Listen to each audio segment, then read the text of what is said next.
Tere ja läheme vaikselt oma loengusarjaga edasi. Ja juhtimistasandil tööstuslikud võrgud on järgmine teema. Juhtimistasandi võrgud omavad väga olulist rolli automaatse juhtimissüsteemi struktuuris.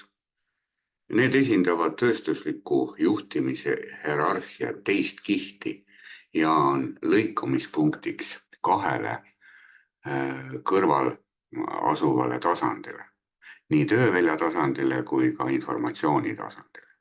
Sel tasandil viiakse läbi reaalajaline protsesside haldamine ning erinevat tüüpi kontrollerite, personaalarvutite, operaatorjaamade ning programmeerimise ja diagnostikaseadmete konfigureerimine ja vastastikune andmete vahendamine. Siin toimub infovoog koosneb peamiselt programmide, parameetrite, andmete ja kontrollerite juhtimisinfo vahetamisest. Eriti lühikeste masina aegumistega, timeouts, protsesside puhul toimub infovoog tootmisprotsessidega samaaegselt ilma katkestusteta. Juhtimistasandi kommunikatsioon on intensiivne väikese ja keskmiste suurustega andmepakettidega side, mis esitab kõrgemad nõudmised täpsusele, müra immuunsusele, etteennustatavusele ja nii edasi. Need iseloomulikud omadused on tingitud sellest, et suurem osa edastatavatest andmetest on loodud reaalajaliseks protsesside juhtimiseks.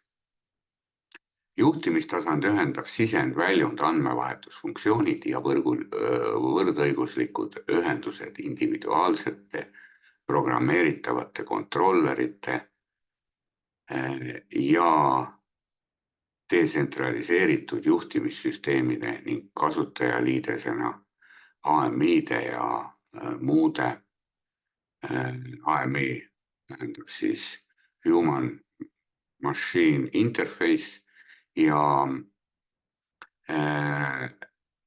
sel moel saavutatakse kõrge sidekiirus kõigi segmentidega. Lisaks võimaldavad selle tasandi võrgud mitmete loogika juhtimise, signaliseerimise ning blokeerimise jaoks tsükliliste diskreetsete juhtimisstruktuuride kaasamist. See võimaldab oluliselt vähendada juhtmeühendusi ning sarnase standardi raamides kasutada erinevate tootjate poolt toodetud funktsionaalseid blokke. Võrgud põhinevad tootja-tarbija kommunikatsioonimehhanismil ja see võimaldab võrgukandja efektiivset kasutamist ja võrguliikluse vähendamist. Ja siin on see vana tuttav pilt meil ja see juhtimisstandard on siin ilusti keskel. Interbus, Profibus TP, Profibus FMS, kontrollnet ja kindlasti tööstuslik internet. Siin on ka otsapidi devicenet ja teistpidi ka ATM on siin sees. Nii et ja juhtimistasandi võrgud hõlmavad järgmisi spetsiifilisi omadusi. Võrgu determinism, kõrge kiirusega andmeedastuse võime 5–12 megabitti sekundis, paindlik sisend-väljund andmete juhtimine, see kõrge kiirusega andmeedastus tänapäeval on juba kiirem, lihtsustatud programmeerimine ja automaatne võrgu konfigureerimine ja erinevate tootjate poolt toodetud sisend-väljund seadmete ja programmeeritavate kontrollerite kasutamine ühises võrgus. Ja kus kasutatakse? Automaatjuhtimissüsteemid, tootmisliinid, masinate juhtimine. Energeetika, elektrijaamades jaotusvõrkudes tagab kontrollneti usaldusväärse andmeedastuse, võimaldab reaalajas juhtimist ja monitooringut. Naftagaas. Kasutatakse puurtornide, rafineerimistehaste ja muude energiatootmisüksuste juhtimisel, kus on vaja kõrge töökindlusega võrke. Toidujoogi tootmine. See on see klassikaline protsessi automaatika, kuidas tagada järjepidev toidu tootmine ja tema kvaliteet. Eelised.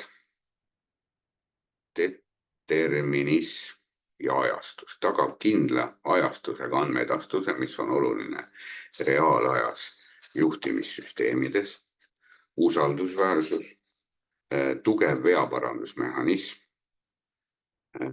tagab töökindlusega keerulistes tööstuskeskkondades. Skaleeritavus võimaldab kuni 99 sõlme ühe segmendi kohta, mis teeb selle hästi skaleeritavaks suuremates süsteemides.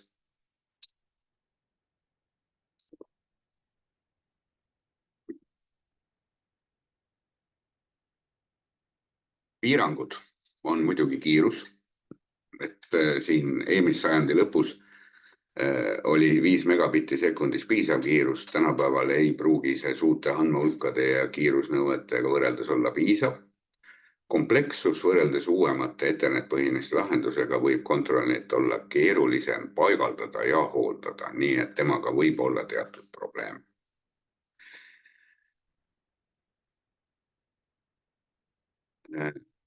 Kontrollnet on võrk, mis on välja arendatud võrgusidega automaatsete juhtimissüsteemide juhtimistasandi ja kiirete reaalajaliste rakenduste nõudmiste rahuldamiseks. See on avatud sideprotokoll ja üldise tööstusliku protokolli lühendina ZIP, Common Industrial Protocols rakendus, nagu ka DeviceNet.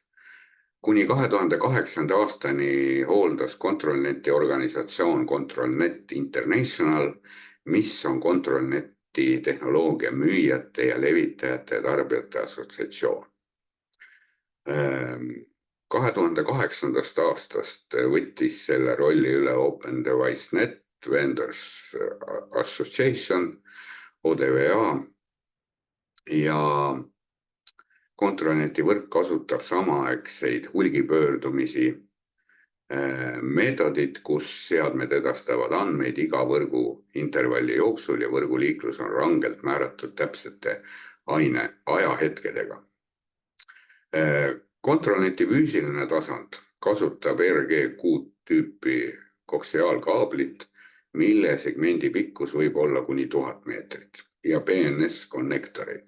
Sellisel viisil kasutatakse odavat installatsioonitehnoloogiat, mille omadusteks on hea elektromagnetiline ühildavus, suur erinevate tootjate tugi, rakendatavad erinevates rakendustes. Optilisi kaableid kasutatakse võrgusegmentide laiendamiseks maksimaalse pikkusega kuni 30 kilomeetrit ja elektromagnetiliste häirete eest kaitsmiseks. Andmeedastuskiirus on 5 megabitti sekundis ja andmete kodeerimiseks kasutatakse Manchester tüüpi bitte. Andmepaketid sisaldavad ka 16-bitilist lisavälja vigade tuvastamiseks ja see spetsifikatsioon säilitab liini niinimetatud kuuma reservi. Kõik seadmed on ühendatud võrku ühe kaabli abil ja kuulavad püsivalt signaali. Seadmed kasutavad seda liini, mis pakub parema kvaliteediga signaali. Kontrollnet on sobiv rakendustele, mis nõuavad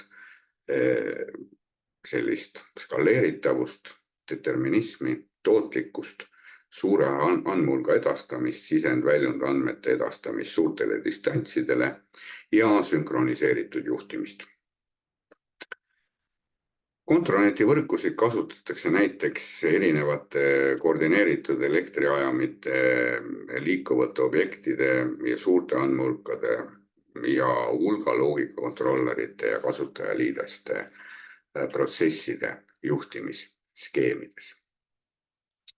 Ja siin on toodud välja ka kontrollneti võrkude topoloogia. Üldiselt kasutatakse lineaar, puu, ring ja nende kombinatsioone. Üldiselt kasutab kontrollnet magistraalliini, mille külge on ühendatud individuaalsed sõlmed 1 meetri pikkuste väljundliinide ehk drop-line'ide abil ja ühendusseadmete abil. Sõlmede aadressid kontrollneti võrgus on vahemikus 0 kuni 99-ni.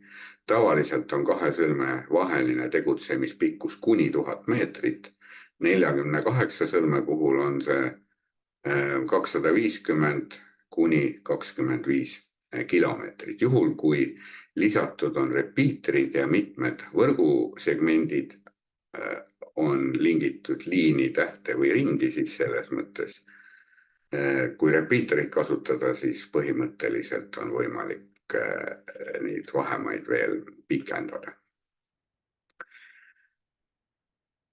Siin on natukene tutvustatud kontrollneti kanalikihti ja selle kohta palun kindlasti vaadake õppematerjali ja seal on ilusti toodud välja siis kogu selline, kuidas kontrollnet siis oma seda kanalikihti kasutab. Kanalikihis kasutab kontrollnet sellist meetodit, kus absoluutne aeg on jagatud korduvateks intervallideks, võrgu värskendamisajaks, mida nimetatakse network uptime ehk NUT, ja võrgu värskendamise aja pikkus on võimalik seadistada 2 millisekundist kuni 100 millisekundini ja igas NUTis on aeg jagatud 3 intervalliks. Plaaniline täidab kriitilisi aegsõnumeid planeeritud teenus, planeerimata intervall täidab mitteelektrilist informatsiooni planeerimata teenus ja kaitsevahemik täidab võrguhooldusteenust. Siinile ligipääs toimub pöördalgoritmi alusel, kus lubab edastada igas NUT-intervallis pöördalgoritmi alusel, kus luba edastatakse iga NUT-intervallis. Kõik sõlmed sünkroniseeritakse pidevalt, mis võimaldab neil teada, millal neil on lubatud ligipääs võrgukandjale oma andmete edastamiseks. Nii et kindlasti vaadake see teema läbi ja teema lõpus siis ka teatud küsimused. Kontrollvõrgu seadmete klassid on konkreetsete sõnumite serverid, seadmed, mis vastavad ainult konkreetsetele sõnumitele, sisend-väljund sõnumite serverid, mida nimetatakse ka adapteriteks, kuid sellised seadmed on loonud sisend-väljund ühenduse, on nad võimelised saatma hulga erineva iseloomuga sõnumeid. Adapterid konkreetse sõnumi klientidega tuntakse ka kui skännijad või skänneerijad. Need seadmed täidavad sisend-väljund, klient-server ja konkreetse sõnumi klient-server funktsioone. SIP-rakendus. Kontrollnet kasutab kõrgemates võrgukihtides SIP-funktsionaalsust, võimaldada sellega efektiivsemat seadmete vahelist andmete ülekannet võrreldes mõne teiste kõrge andmeedastuskiirusega võrkudega. Kommunikatsioonimeetodid on kas võrdõiguslikkus või multilevi. Erinevate transpordiklasside kasutamine võimaldab andmepakettide dubleerimise tuvastamist, vastuvõtu kinnitamist, samuti sõnumi kontrollimist, tükeldamist. Kontrollnet kasutab lisaks SIP-standardsetele objektidele ka 3 lisaobjekti. Kontrollnet objekt sisaldab ühenduse sideparameetreid, kontrollnet keeper object sisaldab võrgustruktuuri ja konfiguratsiooni informatsiooni ja kontrollnet scheduling object sisaldab ajakriitiliste sõnumite informatsiooni.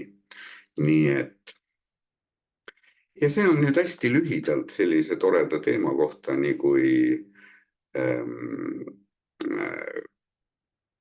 kontrollnet võrk ja väike tutvustus, mis puudutab põhimõtteliselt juhtimistasandil võrkusid ja kuna me siin selle pildi peal nägime, et neid ei olnud siin nagu väga palju ja kõik hõlmab hiljem, me vaatame siis tööstuslikku Etherneti, siis ka see puudutab juhtimistasandil võrgu poolt. Nii et selleks korraks tänan tähelepanu eest ja kohtume järgmine kord.